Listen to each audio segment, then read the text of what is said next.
fellow Falcoholics. What is up? Welcome to episode 218 of the Falcoholic Live. I am your host, Kevin Knight, joined by two terrific guests this evening. First of all, you can see him. He is Aaron Freeman at FalcFans, host of the Locked On Falcons podcast, as well as a contributor at that wonderful website, thefalcoholic.com. Aaron, how are we doing tonight? I'm doing great, Kevin. Happy to be on again after another Falcons loss, so I can talk all the trash It's about just this. it's very convenient because we needed you to pinch hit tonight for Adnan, who had to go cover a Hawks game or something. I mean, this guy. I mean, imagine caring about more than one sports team. Could not be me. But so I appreciate your flexibility. But yeah, coincidentally, again here after a loss, because as we all know, Dave Cho claims every show after a win. So we all just have to work around his schedule. So. But speaking of schedules, we also have with us Director of Guest Personnel, Evan Birchfield, at Evan Birchfield, joining us from the Hurricane Bunker. Evan, how are you doing tonight? So good so far. But yeah, I'm excited to talk about, the Falcons' only primetime game of the season. Yes, a Thursday night football slop fest against the Panthers in what could be 20 to 30 mile an hour winds and torrential downpour. So I guess I'm like concerned that the game, gets moved or something if the weather's that bad, but yeah, I don't know. They haven't decided to move it yet, so I'm curious to see how bad it would have to get for that to actually happen. But we will definitely talk about that. We will talk about the Chargers game and moving past that because it's not a great game, very frustrating, but were some good aspects of it, certainly, that we'll get to. Then we're going to try to answer that eternal question ever since 2018, but, more specifically about this season. But why the Falcons can't seem to get above 500? What is the cause of that? Is it just bad luck? Is it something about the state of the team, the roster, whatever? We'll talk about that. And then, of course, talk about that TNF Hurricane Bowl matchup. So let's get started here with the Chargers game. I spoke at great length about the game with Alan Stirk, so I've pretty much said my piece about it, so I wanted to open the floor to you guys first. Aaron, as our honored guest this evening, I'll let you take the first crack at this one. Obviously, very frustrating end to the game, and I was sort of leaning towards blaming the defense at one point, but if you look at the stats, you're sort of like, well, the defense actually played a pretty good game. Maybe it was the offense after all. I mean, other than, of course, the drop by Taquan Graham. That was a pretty obvious problem. But where do you sort of land on the culprit in this loss? And how are you feeling about this one after a couple days to sit on it? Yeah, I certainly think the defense deserves some criticism because they did give up the plays at the end that won the Chargers the game. That right after the Taquan Graham fumble drop, whatever you call it. Cornell Armstrong got beat badly by Josh Palmer on that crossing route, and that was kind of, that sealed kind of the victory for the Chargers. But I'm on team Dean Pease, where I felt like the defense overall had a solid performance, and like, part of it I think is I just don't have high expectations for the defense, and they played about as well as I thought they could play against the Chargers in this game. And while I think the offense, particularly the running game, really did a great job and was dominant in this game, the passing game didn't really carry its weight. And so when I look at it, if we're playing the blame game, I do look at it as a situation where you have the ball, 5 minutes left in the game, your offense has the football, go and win the football game, or at least go down the field and kick a field goal and put some pressure on the Chargers. And for the Falcons to have a 3 and out in that situation, I don't think anybody would have thought going into this game, hey, if Justin Herbert has to drive down the field in the closing, 3 minutes and win the football game, I don't think anybody had any doubts over his ability to do that, as he did it the last time the Falcons played. Tyron Johnson beat whoever the cornerback was back then. Kendall Sheffield, whoever it was. I don't remember. That sounds right. That sounds about right. Yeah. And He did it again. So like I look at it more as the offensive failure. The offense had an opportunity to go down the field and do something, and they did nothing. And we've kind of seen that happen a couple of times under the Arthur Smith regime. Again, I don't think there's any player or person that deserves the blame for that. They'd be like, oh, if this person had done this, a lot of things, a lot of players needed to step up and make a play in that situation. So yeah, the blame game is kind of hard, but I would probably lean to being a little bit more critical of the offense in this instance. Yeah, especially considering expectations going into this one. I think if you had told me that the Falcons would only allow 20 points, I would have been like, okay, well they're probably gonna win this game. But they did not. So, Evan, I'll open the floor to you now. What do you think about this one? Are you more in the camp of being frustrated with the offense or the defense, or are you just frustrated with everyone? I'll just say everyone to be different. It's a team loss, obviously. But the plays that stick out the most to me, obviously, is Aaron mentioned, Daquan Graham fumbling there at the end sucked, but also Drake London literally having it stripped by Khalil Mack, which I mean, it's Khalil Mack, who's, for years has been one of the best defensive players in the league. But it's just, for me, it's almost better to see a team just like get beat than to literally hand the game away. And it seemed like just those constant mistakes led to it. And then also, Aaron touched on, the offensive side of the ball, like at the end there, how they just went. It seemed like they went away from the rushing game, which was working. The Chargers are notorious for having I think the worst statistically, Yeah. run defense in the league. And the stat, it was for the eye test, but the stats backed it up. Algier finished averaging 9.9 yards per carry. Huntley 4.9. Even Mariota was at 4.8. Patterson, had 2 touchdowns. His was only 3.4, but you remember he had that long run that ended up coming back. I think because Caleb McGarry tripped somebody or did something. So his would have been a lot higher too. So it's just run the ball. It was literally working. And then instead it's we're having Mariota throw more, and he's at, I think, right under 50% completion. I didn't understand that at all, but it's whatever. It's just unfortunate to see them kind of give if you lose because you weren't the better team that day, that's fine. But when you're losing because of self errors and stuff like that, to me, those are the losses that suck the most.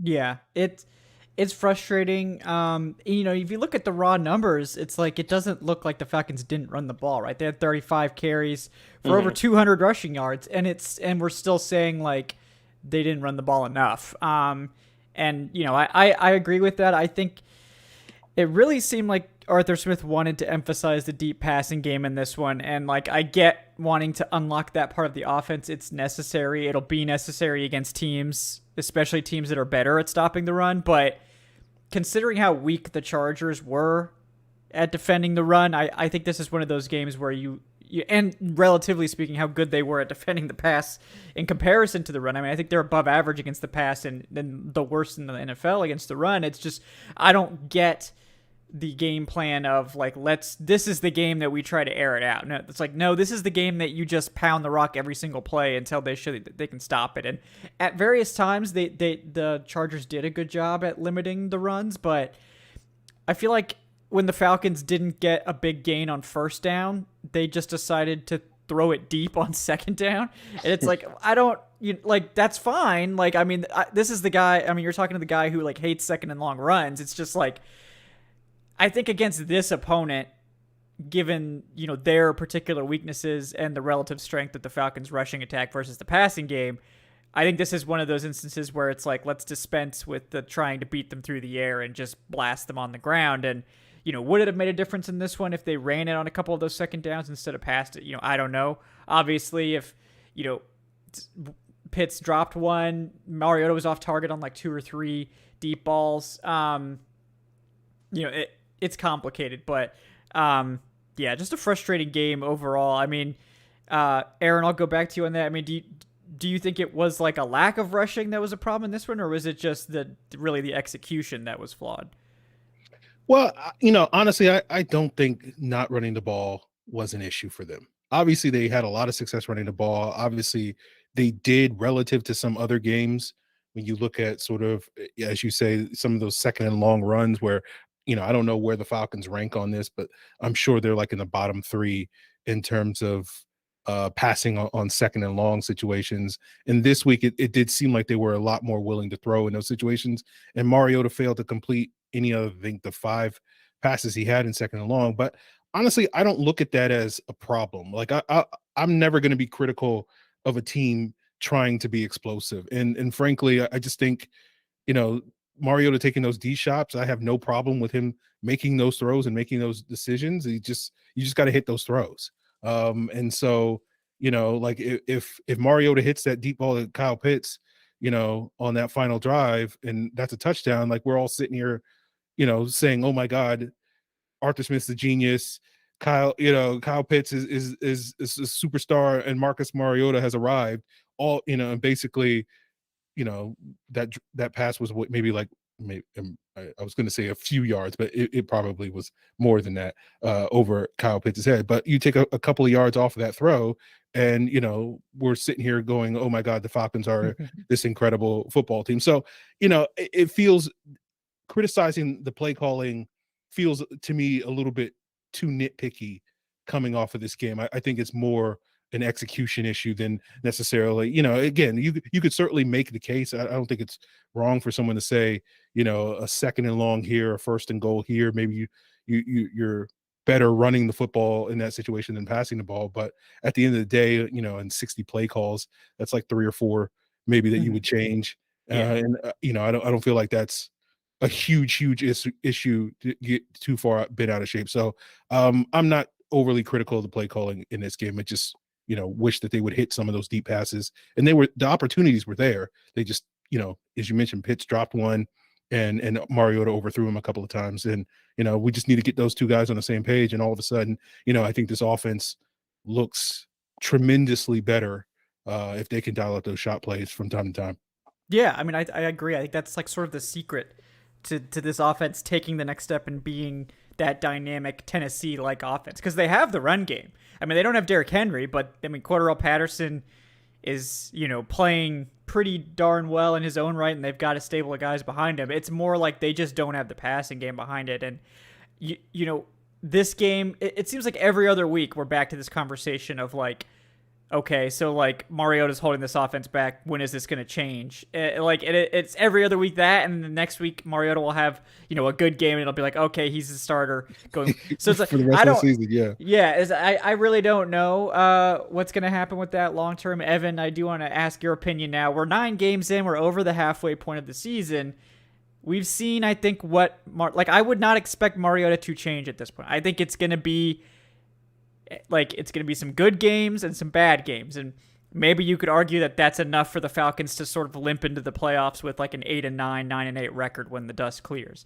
So maybe that's what you do. But we also have the shiny new toy in Desmond Ridder sitting there just waiting to be opened on Christmas morning, whichever holiday you want to go with this analogy. But what do you feel, because after this game, if Mariota were to have a bad game, they do have like the mini bye or whatever. So where do you sort of stand on the infinite debate between Mariota and Ridder and when the time might be to make a change?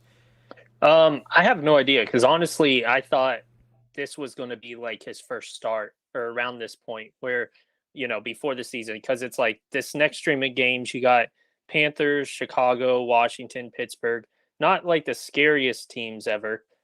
Seem like good games for him to, get started. But at this point, I don't know, because like, as you mentioned, it's Mariota 1 week will be terrible, and then the next week he'll be okay, or, have a good game. I think he was like NFC Player of the Week like a couple weeks ago. Yeah. So it's hard to bench a quarterback like that who, the way coaches work in the NFL, they're not going to bet. I think we talked about it on one of the last shows that it's rare that they just bench a quarterback who isn't like out there throwing like 4 interceptions a game or something like that.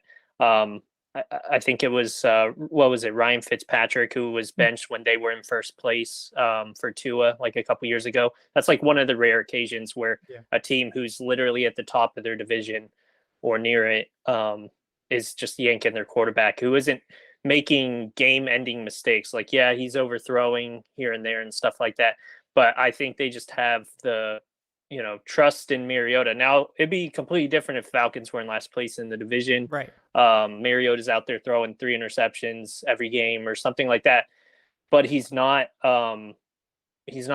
throwing a ton of touchdowns, but he's also not costing them the game either. So it's one of those situations where I don't know when they're going to bench him. He's got to do something like, maybe if they go on like a 3-game losing streak here with or 4-game with Carolina, Chicago, Washington, Pittsburgh, and then there's a bye week, then I think at that point then you're playing the Saints. That'd be a tough one. But, it's got to be a scenario like that for them to probably yank him, because Arthur Smith's shown like he's going to commit to guys and not really like yank them unless he literally has no other option.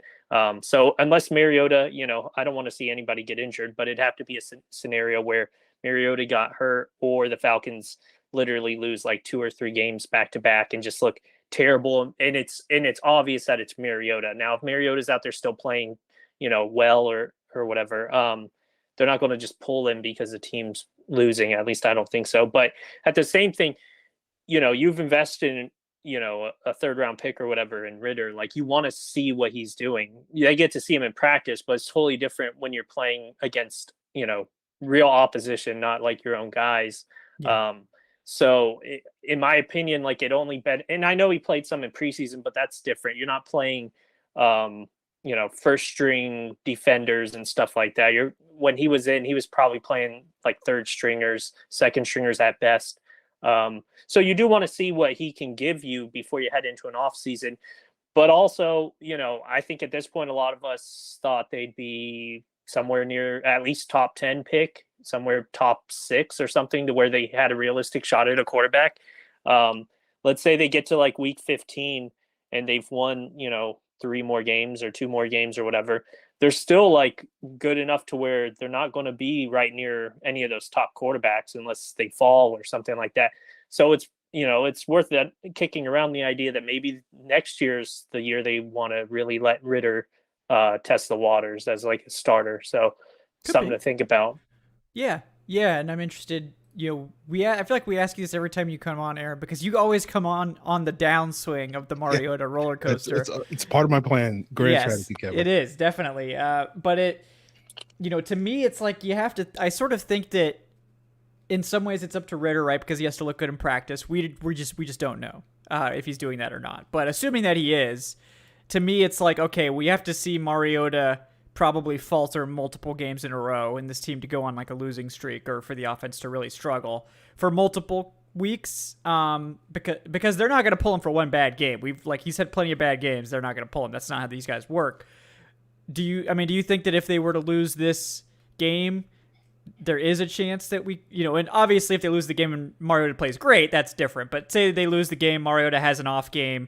Do you think this is like a legitimate chance where they could say, okay, we've got a long week, we could insert Ritter now? It makes sense, right? Because you get the extra practice time, and the fact is that backup quarterbacks basically don't get practice reps during the season, or like all the practice reps goes to the starter, and basically the backups are just taking maybe a handful of reps during the week. But it's a lot of mental stuff, maybe some scout team stuff.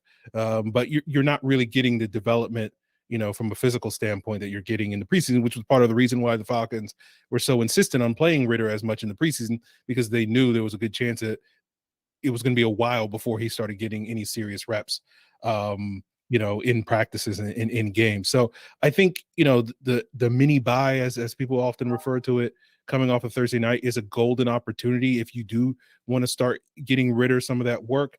But, I'm of the thought process that, if the Falcons lose and Mariota plays poorly, that doesn't, open the door wide open for Ritter to take the job as early as, this Bears game. I think it's only just cracking the door. Like the door was already cracked. And then with the Falcons, having some success over the last month and Mariota playing generally better over the last month than he did in the first month of the season, that kind of slammed the door shut. And so maybe a poor performance cracks that door back open.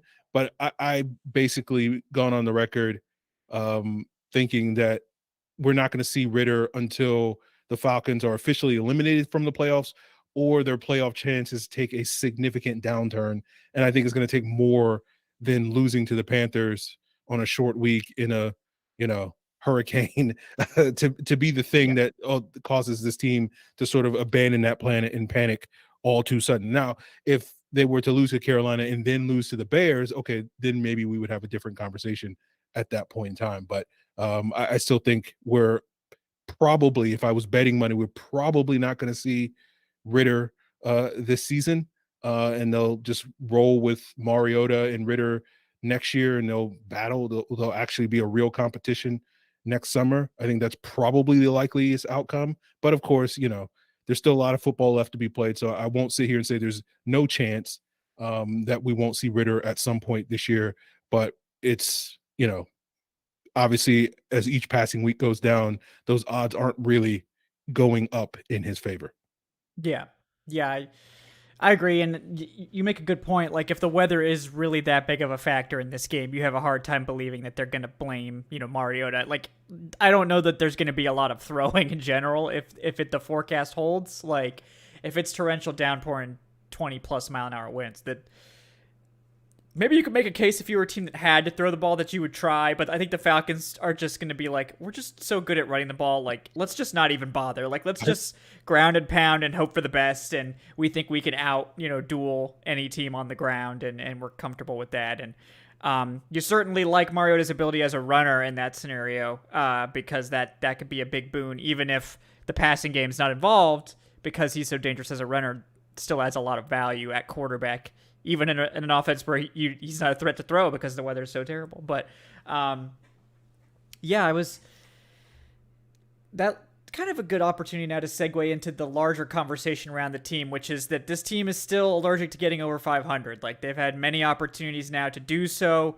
and now they're 0-13 in these games to get to a winning record since 2017, and it just seems to keep happening. Evan, do you have any theories about why the team, particularly this season, because, every season's different. There were a lot of very bad seasons, towards the end of the Dan Quinn tenure, and then last year was its own beast. But particularly in 2022, considering this roster and the scenario that we currently find ourselves in, why do you think the Falcons are having such a hard time getting to that winning record, and do you expect them to get one by the end of the season?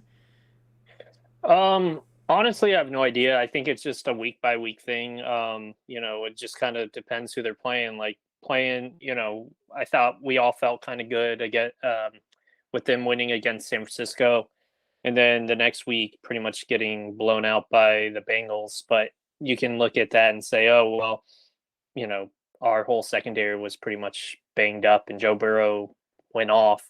So it's like it's just a week by week thing. And then if you look around the rest of the league, everybody's pretty much having that same issue, where everybody's pretty much just hovering around 500. I don't think it's anything specific the Falcons are doing or not doing.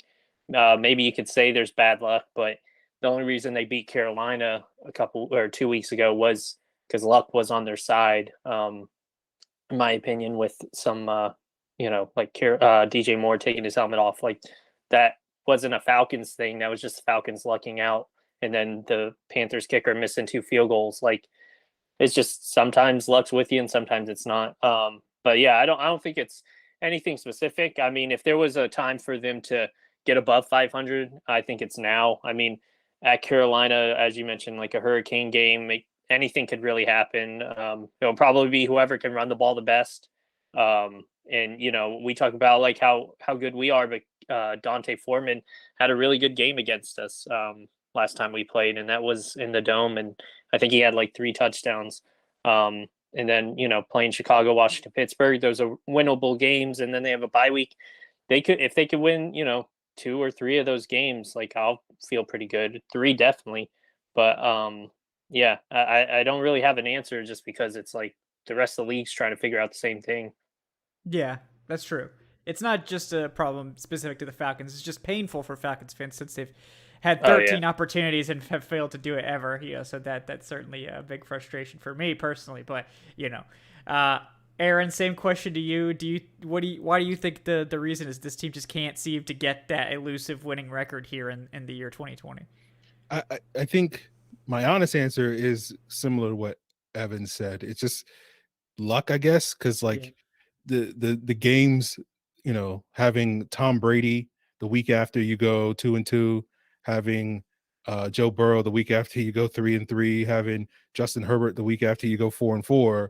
When you're facing some of these quarterbacks and you don't have a great quarterback yourself, it's going to be, and you couple that with a not great Falcons defense, it's going to seem hard for you to be able to win those types of games. So is to me the real answer is basically a quirk of the schedule. And so we'll see. But yeah, I think if you want to go deeper beyond that, I think not having a stable quarterback situation, where you have this balanced offense and you're so reliant on the running game and you're so reliant on, you know, facing teams that start slow, which, benefited the Falcons against the Chargers, who were one of the slowest starting teams in the league this year. But, was their death knell against the Bengals, who start really, really fast. We saw that again this past week against Carolina. And so like it just kind of depends on your matchups, just because like your offense is so based off of running the football that if you fall into a hole, it's going to be really hard for you to climb out of those holes. And so um I think that's going to be the issue that the Falcons are going to have to deal with moving forward. But obviously, as Evan put it, like you have this next month of games where you have a golden opportunity against some softer opponents that don't, or shouldn't at least, have a significant quarterback advantage. You would like to believe, I think all of us would like to believe, that Marcus Mariota is better than PJ Walker, better than Taylor Heineke if he's still the starter for Washington, better than Justin Fields, and better than Kenny Pickett at this point in time.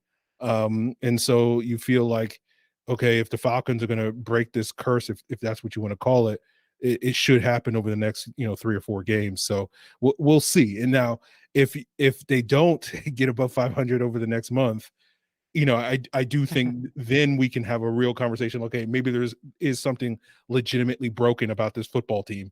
But I think up to now, at least this season, can't always speak to some of the stuff going on during the Dan Quinn era. But at least this season, I think a lot of it is just the quirk of the schedule. Yeah, no, I don't disagree. I mean, I think it's like this. The other part of the equation for me is like, this team is probably like approximately a 500 team anyway. So like, it really does matter a lot who they play. And like, they're not the worst roster in the NFL. Everyone saying that was like way too aggressive. I think we can see that now, but they're not. I mean, they're probably a bottom 5 overall roster. Like even so, like this is not a great roster, particularly on defense. And I think Arthur Smith is coaxing about a league average performance, on the whole, out of this team, and I think that's commendable. But I think there's limits to that, and it's also part of the reason why I was not gung ho on them, being active at the trade deadline, is because like ultimately this is probably about a league average team, and I don't think trading away assets to go get a big time addition is gonna tip them over the edge when you have so many problems elsewhere and half your secondaries on IR or not playing. But yeah, I think this is the time. Like this, I had the Chargers game penciled in as an L going into the season, so it doesn't really move the needle for me that they do lose that game. If that Chargers team is fully healthy, you would definitely have expected them to lose that game. I mean, they were underdogs. Like, let's be clear. I mean, I think we all picked them as like our favorite underdog of the week, probably. If you were, I don't know who you picked it, Aaron. I didn't check, but I picked the Falcons. Yeah, so did I. So this was the first time I picked the Falcons to win that they did not win.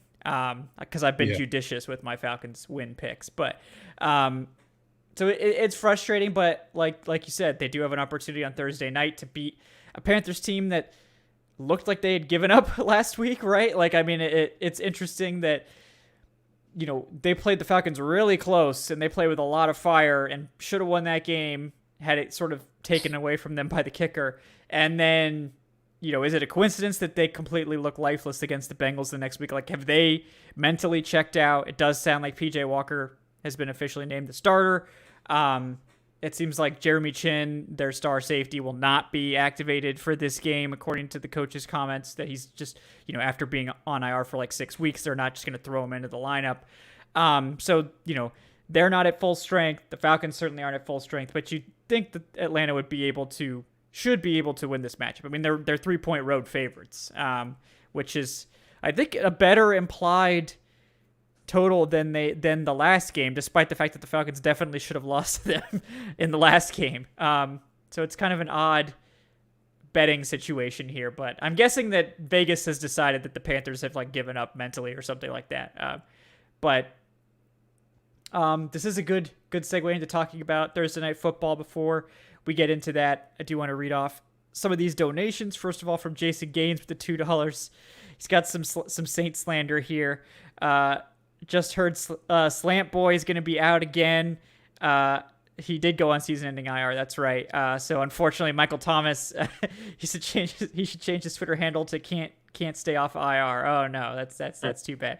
Yeah, I do feel bad for him. Certainly. But he is a Saints player, so I'm not upset that the Falcons don't have to play him, but certainly, hope he gets healthy. Just, not for the Falcons game. He says also Taquan Graham, a.k.a. Leon Lett 2.0, has 0 career sacks in 1.5 NFL seasons. That is true, but keep in mind he barely played last year.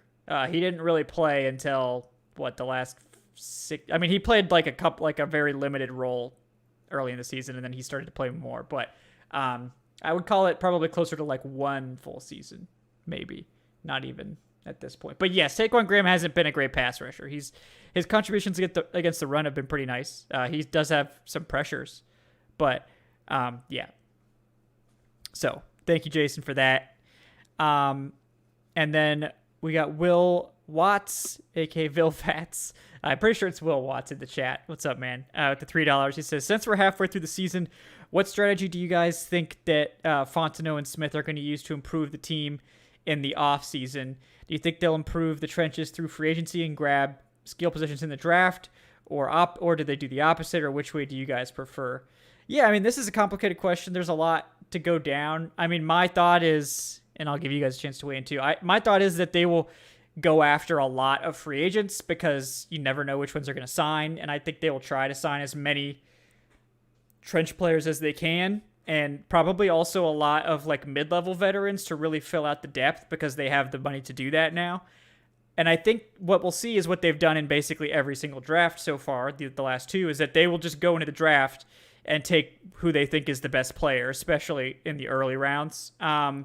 So I would not assume that they're just going to take a trench player in the first round, second round, whatever, just because that's maybe going to be their biggest need. And I know that's going to frustrate people, but I think that they've shown us now who they are in the draft, and they're a team that's going to take the top player on their board most of the time, regardless of the position or what the people might think in terms of positional value. So, but yeah, what do you guys think about that? Do you think it's going to be trench heavy? Do you think they're going to basically do a free for all? You guys have any early off-season predictions for the fans here? Yeah, I'm very curious to see how they approach free agency. Are they going to be as aggressive as I think a lot of us hope and want them to be, with all the money they have, like spend it all, buy all the top free agents and win the off season that, we as fans get really excited about, although history tells us that teams that do that doesn't translate to success on the football field. So I'll be very curious. That's you talk about, we know what they are from their draft standpoint, but we don't really know what they are from a free agent standpoint because they just haven't had money to spend. So, I'm fascinated by that, and obviously that's going to have a dramatic impact on, where they go with the draft. As you mentioned, Kevin, they're going to go best player available. I would probably say it's likely to be a trench player just because right. Like you're picking in the first round, in the middle of the first round. I think they're slated to pick 15th as of today, according to Take-a-thon. That's prime, Elijah Vera Tucker region, or John Michael Schmitz, baby. yeah, some defensive tackle or something like a non-premium position that isn't sexy, but just sort of gets the job done on the trenches. So yeah, I would probably put money that's where they're likely to go, but that could easily change if they address some of their needs in free agency, and a really talented player at whether it's a bigger need or a lesser need position is there. If a Kyle Hamilton type of player is there, although Kyle Hamilton isn't off to the greatest start in his career. I don't know. This last week's game was pretty good. Okay. Yeah, well, but I'll yeah, update my rookie. The Kyle Hamilton truthers here. We're a little bit on the back foot. We're a little bit on the back foot, but we will rebound. So I have faith in my son, Kyle Hamilton, player 1 overall. Yeah. So we'll see if like a player like that was everybody projected to go in the top 10, like say a CJ Stroud or whatever. I don't think CJ Stroud is going to get drafted as high as some people think he is, but we'll see how that plays out. But yeah, I certainly think a lot is up in the air. They could go in so many different directions, as you say, Kevin, since they're drafting best player available. And you can argue every position on this roster, there is at least some level of need that you can argue would justify them using at least a top 100 pick on in this upcoming draft. So they can go in a lot of different directions. Just waiting for Bijan Robinson at like pick 18, just to watch everyone just melt, like just watch faces melt. I'm hoping for another wide receiver, Jalen Hyatt or something like that. No, just so the Georgia fans can be like, hey, we shut that guy down. He's trash. Why did we take it? I need maximum chaos. Yeah, Evan, any offseason predict early? I mean, it's very early, so I don't expect you to like name drop, your specific targets at this point. But yeah, I mean, if you have them, go for it. No, I don't. Yeah, not much more to add to what Aaron was saying. I think it's going to just be really interesting because this is really the first, off season where they've got some money to spend. The first, for the new regime, they've been kind of strapped with how much cash they could spend. So now we're really going to get to see. And, what I do like with Fontenot so far is, just based on like these trades he's made, he's won pretty much all the trades he's made and won big. So like, I can't wait to see what he does in free agency with money to spend. Like right now he's got all my faith. I don't know about you guys, but like I'm 100% behind him just based on the results so far. So we're still in this season, but it is nice to know we're going in an off season where it's not going to be like, oh, I wonder if the Falcons will sign maybe one person. Like they'll probably be active considering how much money they're going to have compared to the rest of the league. So it's going to be pretty fun. And I don't remember an off season where we kind of did that for quite some time. So yeah, no, that's true. And that's what I'm excited to see because like we have, like you said, we haven't really gotten to see what Fontenot would do with actual money. And I have a feeling that, as Aaron sort of hinted, it may not be as many massive, big name free agents. I think there's a chance that it might be more, I guess, a lot of like mid-range guys to really like fill out the depth chart with just like a lot of like quality, like average, above average guys. Whereas right now it's just, they don't really have that like backbone of just like, above average veterans that really you need just like a stable of those guys to help make up the backbone of your roster. And Falcons can't afford that like NFL middle class, but they could certainly do that, I think, next year. And like, I think they'll still get a big name guy, maybe 2, maybe even 3. But I wouldn't be surprised if they take more of like a quantity over quality sort of approach, just try to plug as many holes as they can with like Casey Hayward level guys, for instance. Like Casey Hayward was like the biggest signing they had of the year, essentially, other than Marcus Mariota, but he's quarterbacks, not really the, maybe Lamar Jackson comes in, right? But I do wonder if they go that route and add like 5 or 6 Casey Hayward sort of players along with 2 or 3 like big name guys to really. That seems like something. Yeah. I'm thinking of teams that kind of do that. Like it seems like the Patriots usually go that route where they go for more, like you said, quantity over quality. I mean, not reversed, quality over quantity. And where he came from, the Saints. They've done that with a couple players too who were, maybe not great elsewhere. They went there and did pretty well. So I'd be, I'm okay with that if they don't, go the Washington route, where Washington would always be one of those teams that just goes and wins the off season, and then they don't actually do much in the regular season with whoever, they sign. So that's probably the best route for them to go. Yeah. And I know Nico said in the chat, a blocking tight end in the first round it is then. And then I was going to comment, like, you joke, but like Darnell Washington, like, could legitimately. Darnell Washington, yeah. And I think Corey Carter in the chat said that too. And it's like, you joke, but like, look at Parker Hesse, okay? Like, I'm not kidding. Like, do not put it past the Falcons. Parker Hesse plays in the first round to get Darnell Washington. Parker Hesse has played, I think, like more snaps than any other player with like less than 10 targets or something on offense at like tight end. And like he's played almost 400 snaps as like a pure blocking tight end, which is pretty insane. So like Darnell Washington, like 6'8", offensive tackle, quality blocker, at 19, who says no, right?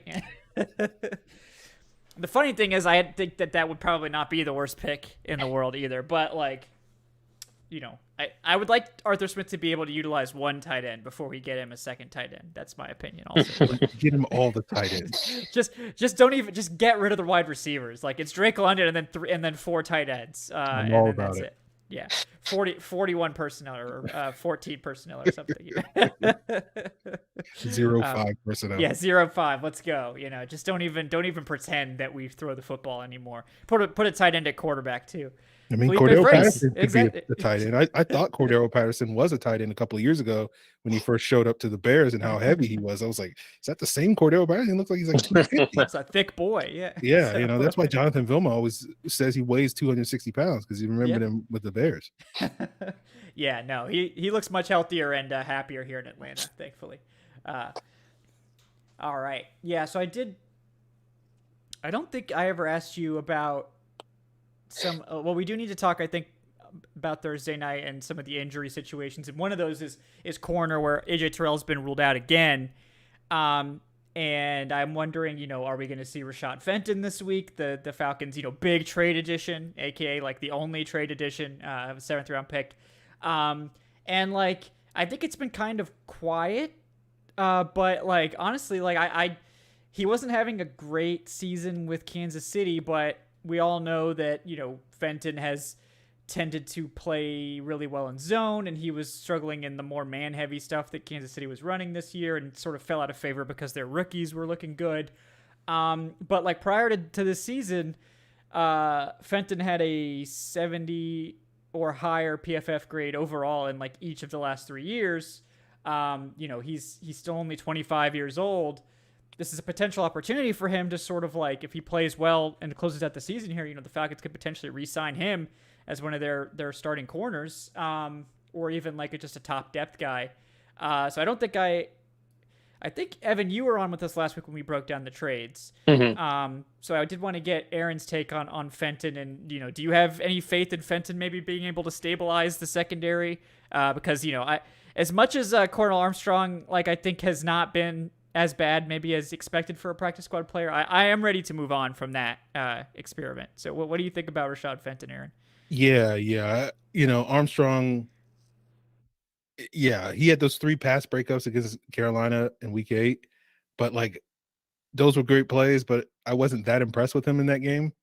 And then last week, I think he struggled quite a bit. So I'm ready to see, whether it's D. Alford or Rashad Fenton, I'm ready to see sort of the next chapter at that cornerback position opposite Darren Hall, who's been solid, and I think part of me wonders, has Darren Hall been as good as the numbers suggest he has been? Because he hasn't been targeted a bunch. Yeah. And I wonder if that's just simply because teams are like, hey, Cornell Armstrong, let's throw at him. That's sort of my thought. But like they're like, we're not even going to bother with Darren Hall because Cornell Armstrong's on the field. So I really do want to see Darren Hall get tested so that we can find out, how good he actually is as a potential starter, given, Casey Hayward's situation. But yeah, the reason why you don't know my thoughts on the Rashad Fenton trade, Kevin, is because immediately after we reacting to the Ridley trade, the Fenton trade news dropped. Yes. I watched a little bit of Fenton over the weekend.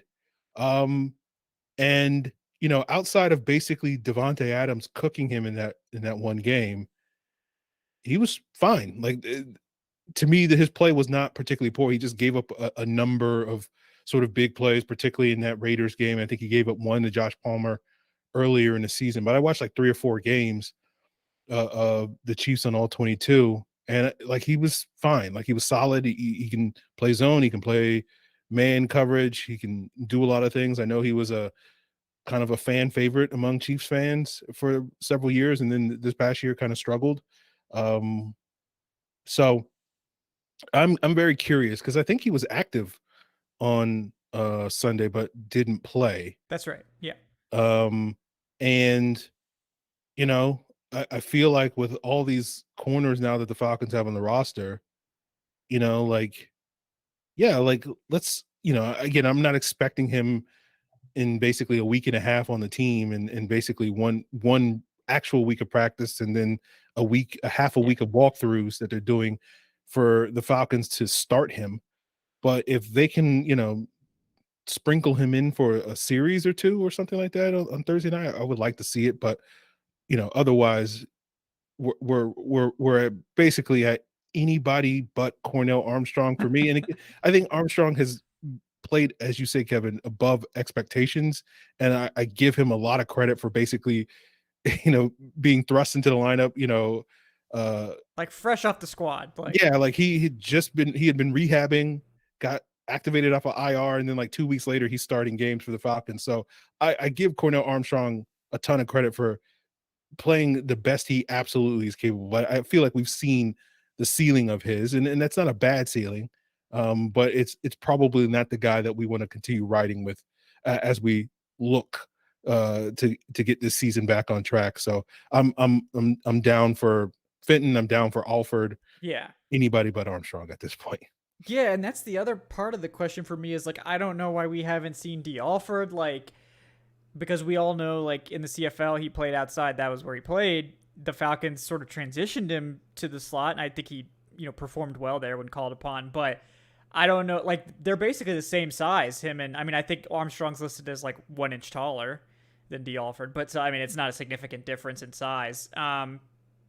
So I guess I'm confused as to why Alford wasn't given the first shot on the outside. Maybe it's because they valued Alford more as like the top slot backup in case something were to happen to Oliver. But I don't know. It's puzzling to me because I think like we need like to get our best corners out there, and Alford I think is clearly one of those. So I assumed the previous week in the first Panthers game that they didn't give him a lot of run because he was coming fresh off of that hamstring injury and they just wanted to protect it.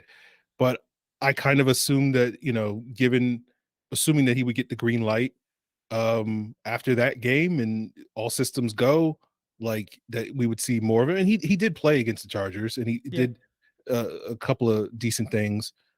So I'll be very curious to see if this is the week now that we see more of D. Alford now that he's a couple of weeks off of that hamstring injury. And one would hope, but you never know with hamstrings, it's behind him and he's, as close to 100% as any football player can be in the month of November.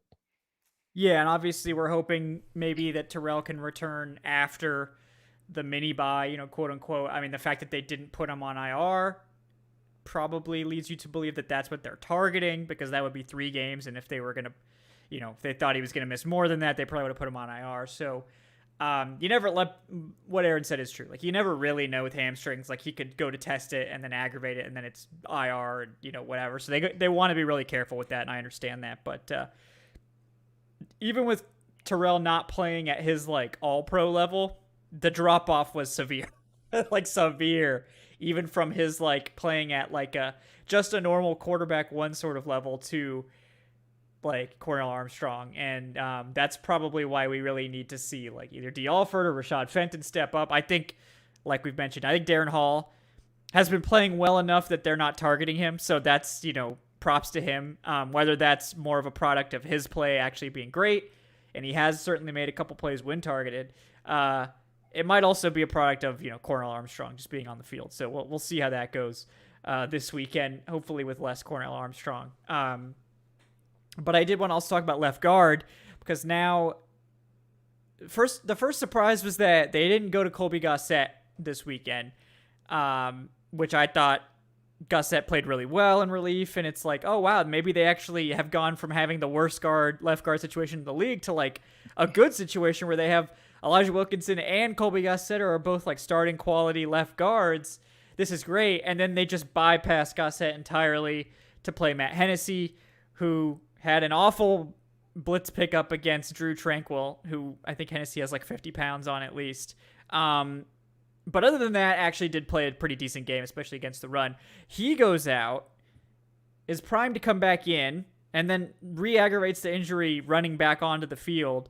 Then we do see Colby Gossett, who finishes out the game and is just fine, whatever.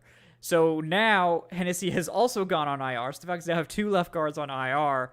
It's now the Colby Gossett show once again. We might see some more practice squad elevations or whatever.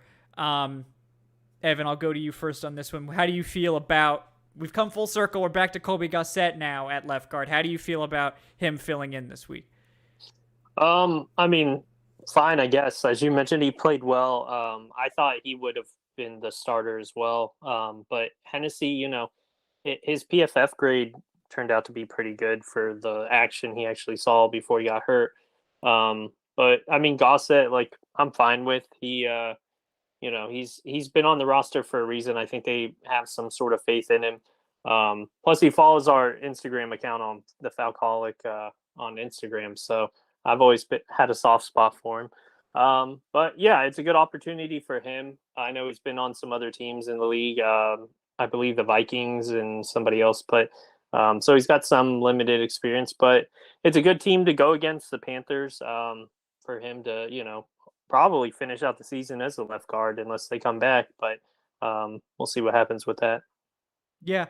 Yeah, and, I do like that Corey Carter points out that we just passed on Jamari Salyer, who I think was pretty much the consensus, like, much better offensive line prospect from Georgia, to take Justin Schaefer, and now Salyer is starting at left tackle for the Chargers and playing well, while Justin Schaefer can't crack the active roster or even, like, the top 3 backups.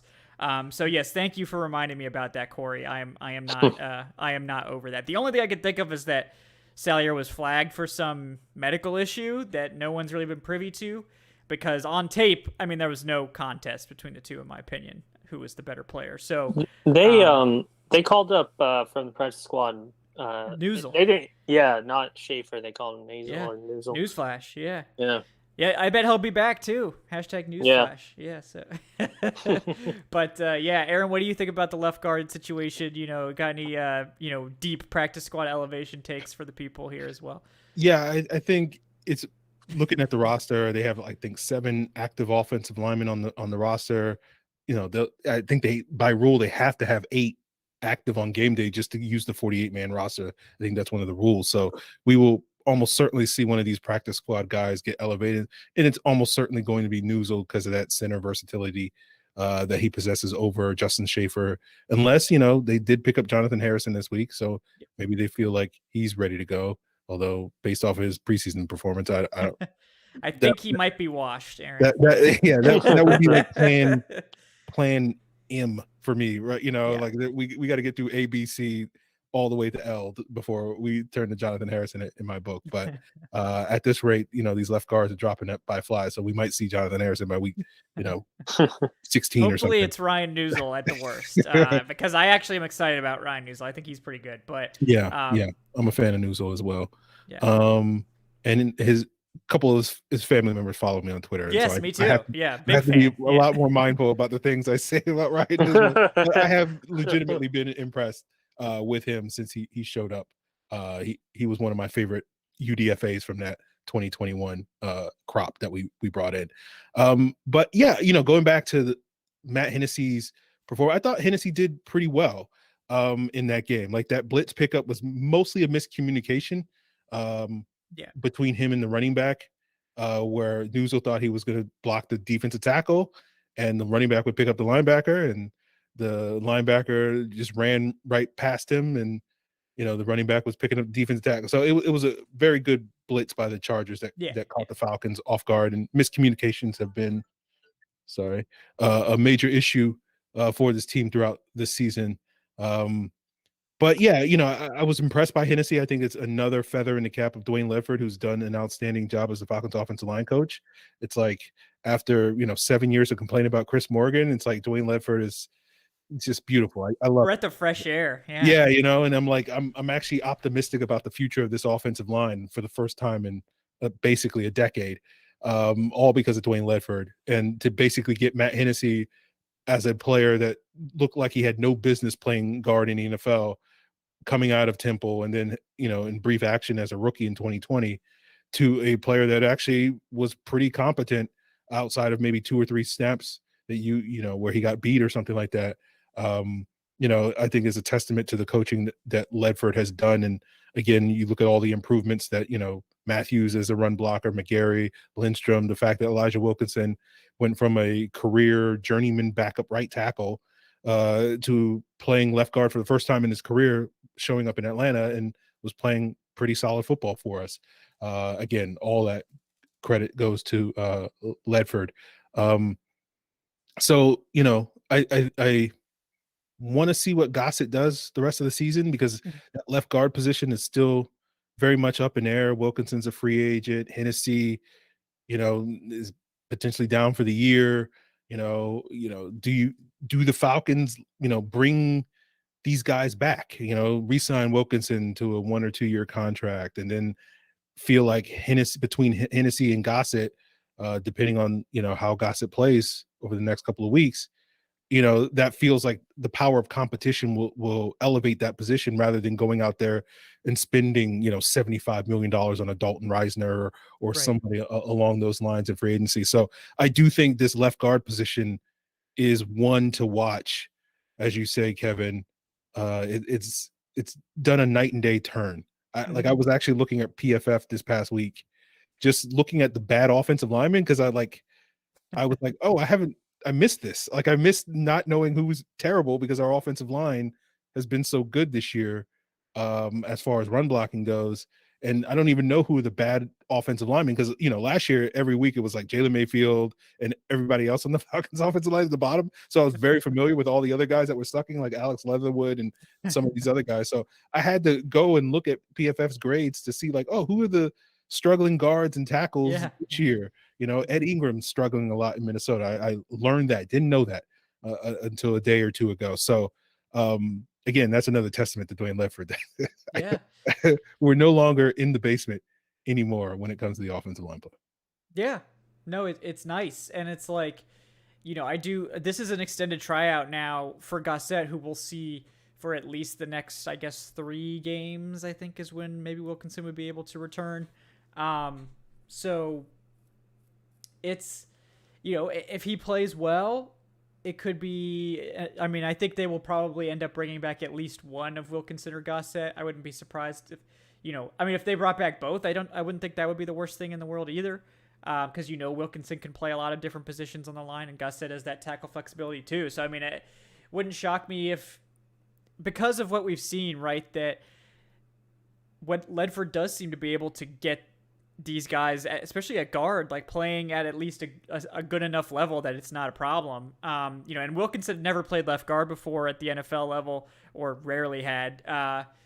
Gus, you look at other guys too, like Ryan Newsel, guard all throughout his college career. They switch him to center in training camp, and like he's good enough in training camp at center that they keep him as their third center on the practice squad over a veteran like Jonathan Harrison. I think that's a testament both to Newsel's ability to learn a new spot, but also to Ledford, coaching him up so quickly. And like, it totally changes, I think, the way you build this offensive line, because if you're confident that you can develop mid to late round offensive linemen, it sort of takes the pressure off to need to always dump top picks or huge contracts on offensive linemen, and then you sort of can sort of spread the wealth on the offensive line a little bit more, instead of needing to like sign 5 starters like the Bengals, like they have to go out and sign like 3 starters in free agency to premium contracts because they're just hopeless on the offensive line. And even that almost went sideways for them. Luckily they've stabilized, but to me, I think the sore spot is center right now, right? Like Dahlman has not really taken the trajectory that you like. The snapping, thankfully, has seemed to have been less of an issue, but the overall play still lacking. So part of me wonders if it's center that actually. I think if you had asked anyone before the season, they would have been like, "Oh, it's going to be right tackle because McGarry Island's underwater from all these hurricanes, or hurricanes named Khalil Mack and Cameron Jordan or whatever." And or left guard because, oh god, Jalen Mayfield's playing again, or we just have a bunch of cast-offs. And it's like, so far McGarry is having a much better season, and they've managed to get it done at left guard, but center has continued to be the weak spot. You do wonder if a premium sort of either signing, and I don't love the center class in free agency at all. I mean, you never know, because people will get cut, stuff will happen. But like right now, there's not anybody in that free agent class that you really love. But maybe in the draft, it could be, if they are picking in like the late teens, early 20s, that is typically a time where you see the first interior offensive lineman come off the board. What do you think about that potential sort of dark horse position, Aaron, that it's not tackle, it's not defensive line, it's not receiver, it's actually like a center, which is probably the least sexy first round pick you can make, but might actually end up being one of the biggest needs going into next offseason. It could be. I feel like Dahlman's played, I have probably a little bit more of a favorable opinion of Dahlman's play so far this season than you do, Kevin, but the last month has not been great. Like the snapping issue has mostly gone away, and it's a good thing too, because the Falcons are utilizing a lot more shotgun now, particularly in the run game with the pistol and whatnot. So again, that's another thing that you could maybe say Dwayne Ledford probably had something to do with, drilling Dahlman in practices, although Dahlman deserves the bulk of the credit for actually working on his craft and potentially fixing an issue that was a problem for him at Stanford and has been a problem for him, up until maybe the last 2 or 3 weeks in Atlanta. So, the snapping issue has gone away, but the blocking has not gotten better at the same trajectory, at the same rate. And he's been a little bit too inconsistent in that regard the last couple of weeks. So I certainly understand where your criticism is coming from, Kevin.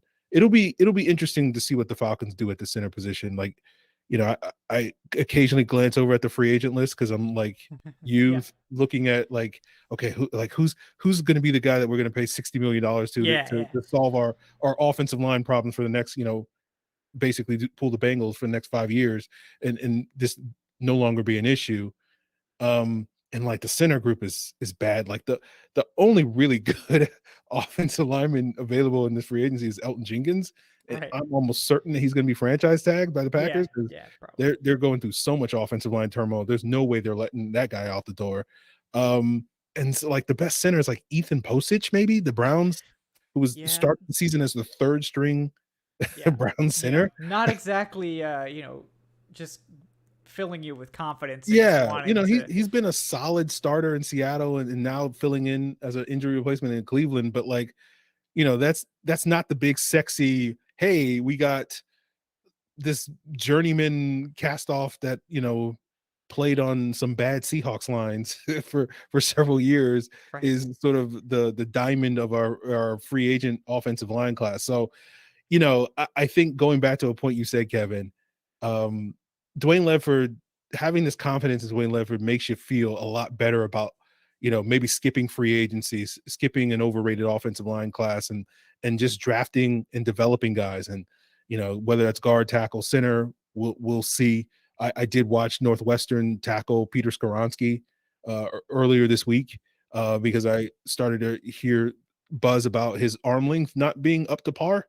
And that's going to lead to a lot of teams putting him at guard in the NFL. And I kind of wanted to see, this might be a perfect opportunity for the Falcons to solve their guard needs by getting a guy that some people think is a top 10 left tackle prospect. From what I watched, I wasn't that impressed with Skoronski as like a potential top 10.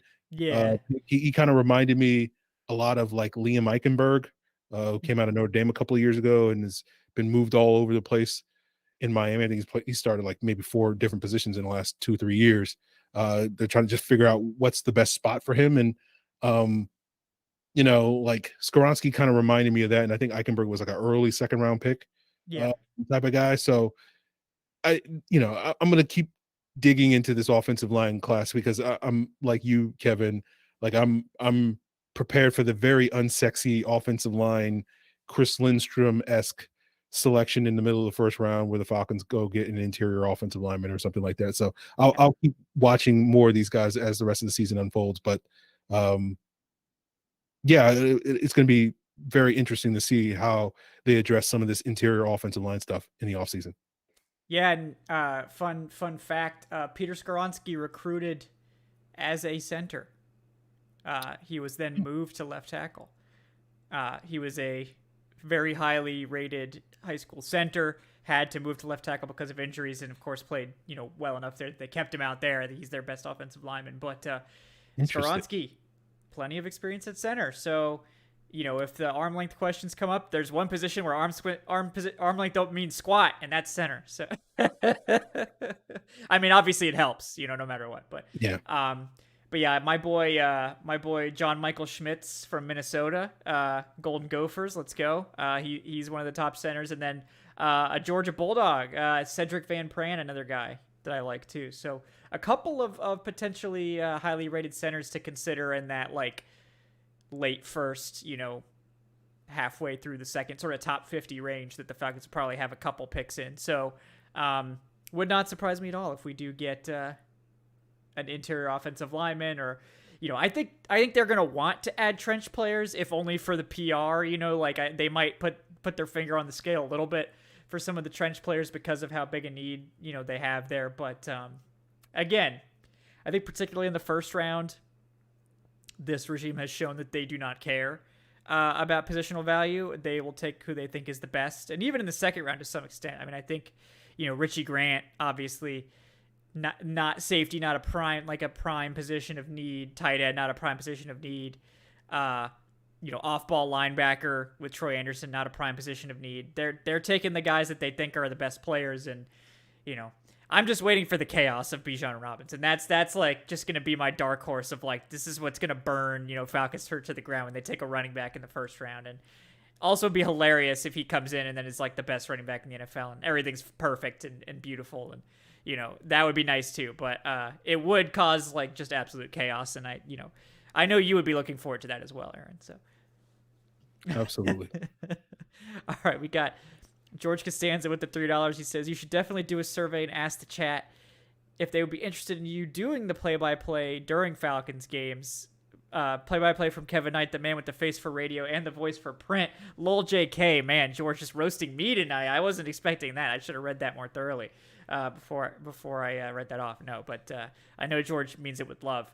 But yeah, I mean, like I said, not necessarily like chomping at the bit to do live play-by-play during the games, but hey, I mean, if people really want it, I've enjoyed it in the past, and it's certainly something that would keep me from sending out incendiary tweets during the game, which apparently is very contentious. But I just, what do you want? What do you want from me? You want sterile tweets? Go follow Atlanta Falcons. At Atlanta Falcons. Okay, that's where you go if you just want nothing. Shots fired. That's where you go if you just want wholesome content. Okay, this is not a wholesome account. This is a fiery angry account on game day. But it's their fault. Okay, they made me like this. I used to be more positive. But yeah. Anything else you guys want to touch on? I know we sort of vaguely covered the Panthers game. I mean, we previewed the Panthers like I feel like 10 days ago or something, and just not many changes. Like I said, I don't think Jeremy Chin's playing. Maybe Chuba Hubbard has a chance to play in this, but I think he's questionable. There were is basically Kobe Gossett, I think. Yeah, that was like the biggest addition. Yeah, so. I think they're wearing their black helmets. Yeah. So that's interesting. Yep, look good, play good. Maybe have to be concerned about that. So, yeah, I think the Falcons are going to wear all white, right? So they're going to do the all white counter. Yeah, I imagine they're wearing all black with the black helmet. But yeah, I think that's what was reported too. So, I think I think if the Falcons win this game, we're all back on board and it's like all fine. But it is interesting. I think that the Bears have like changed so drastically from like early in the season predictions. It's like, oh, the Bears, they got a pretty good defense, but that offense is a disaster. And now it's like, oh, they traded away their best defensive players. That defense is kind of a disaster. And now the offense actually is pretty good, with Fields running for like 180 yards or something. So that matchup has changed complexity. I think it's still a matchup the Falcons should win, but I don't know if they're more dangerous. I feel like they are more dangerous now with a good offense than they were with a good defense. But that's generally yeah, how it goes. You're much more scared of a good offense than you are scared of a good defense. Yeah. And then the Falcons get the Commanders, which they put Minnesota up to the test last week. They do, but now they have to contend with that statement that was just put out by the Commanders like PR. Oh yeah. That was maybe the cringiest thing I've read today, and there was a lot of bad election takes out there, so there was some cringy material. But that one's up there. So they may be dealing with that. And I think, Brian Robinson agent had to weigh in, like, why are you dragging my client into this? Like, what are you doing? So that team just seems like a constant disaster to me. So we'll see if they can weather the storm of whatever is going to be announced tomorrow. And then we get the Pittsburgh Steelers, who I guess will probably have TJ Watt back by then, you would think. So that defense is going to be more formidable, but just not a team that really scares you. They're just sort of very, very mediocre at best.